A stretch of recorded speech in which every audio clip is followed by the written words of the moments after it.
In today's video, I am going to teach you how to change visited link color in Google Chrome. To begin, open Google Chrome on your computer. Once Chrome is open, navigate to the Chrome Web Store. You can reach it by searching for the Chrome Web Store in your address bar, then opening the official store page in the results.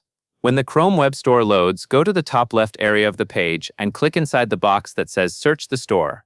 This is where you will look for the extension that will let you customize link colors. Type color links into the search box, then press the Enter key to run the search. After the results appear, find the extension named Color Links and click on that result to open its details page. On the extension page, look for the blue button that says Add to Chrome and click it. Chrome will display a pop-up window asking you to confirm the installation. Click Add Extension to approve it.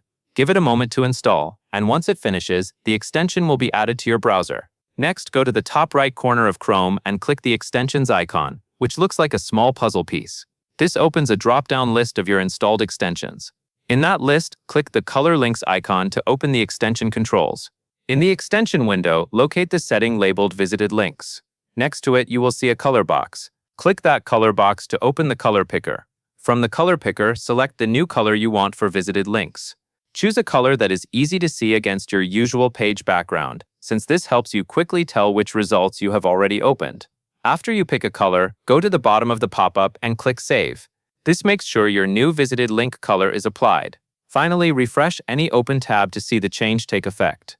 If you have multiple tabs open, you may need to refresh each one where you want the updated visited link color to appear. That covers everything you need to know.